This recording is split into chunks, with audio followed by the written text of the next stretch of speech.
पश्चिम बंगाल में भी बीजेपी शुभेंदु अधिकारी को चेहरा बनाकर ममता बनर्जी को सत्ता से बेदखल करने की रणनीति पर काम कर रही है, यानी इंपोर्ट किए गए नेता के जरिए संगठन को शक्ति देने की रणनीति। तमिलनाडु में कहानी थोड़ी अलग है।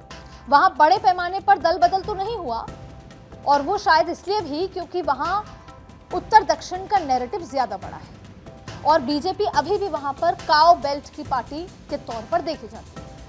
तो दूसरी ओर तमिलनाडु में कांग्रेस खुद ही करीब 60 सालों से अकेले बहुमत नहीं पा सकती, इसलिए यहां बीजेपी ने नई स्ट्रैटेजी की, नए चेहरों को तरजीह दी। बेशक डीएमके और एआईडीएमके के कुछ नेता बीजेपी में आए और इस तरह से यहां पार्टी का विस्तार भी हुआ, लेकिन फिर भी अन्नामलाई जैसे नेता, नए चेहरे जहां बीजेपी की रणनीति का अहम हिस्सा रहे।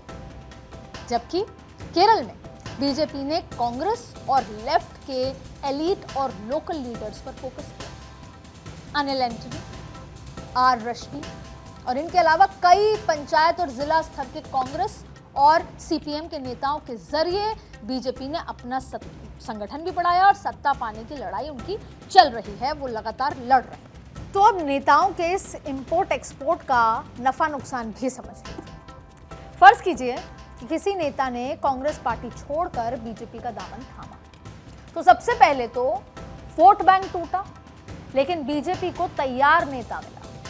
कांग्रेस के कार्यकर्ता टूटे, जबकि बीजेपी को तैयार वोट बैंक मिला। ध्यान से सुनिएगा, कांग्रेस का संगठन कमजोर हुआ, जबकि बीजेपी का संगठन मजबूत हुआ।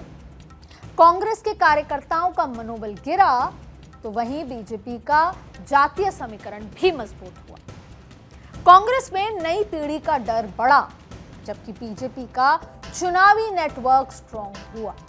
तो बेशक कांग्रेस आलाकमान डर वाला जुमला उछालकर पार्टी छोड़ रहे नेताओं की बात हवा में उछालते, लेकिन कभी ना कभी तो उन्हें चिंतन और मंथन करना ही होगा कि आखिर क्यों कांग्रेस के रणछोड़ों की भरमार होती जा रही। कांग्रेस छोड़ने वाले कई नेताओं ने पार्टी छोड़ने के बाद जो बयान दिए, उसका कुल जमा नतीजा तो यही समझ में आता है कि कांग्रेस में उन्हें भविष्य सुरक्षित नहीं लगता। कोई उनसे बात नहीं करता, कोई उन्हें सुनता नहीं। कई नेताओं को लगता है कि पार्टी सत्ता से दूर है, उनके चुनाव जीतने की संभावनाएं कम है और संसाधन भी कम, तो फिर दूसरी पार्टी में ही क्यों ना अपना भविष्य तलाशा जाए।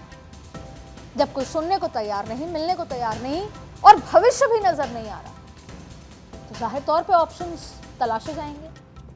कई नेताओं ने यह भी आरोप लगाया कि कांग्रेस में केंद्र नेतृत्व तक पहुंच मुश्किल है, फैसले ऊपर से थोपे जाते हैं और आपसी संवाद की गुंजाइश है ही नहीं या बहुत कम है।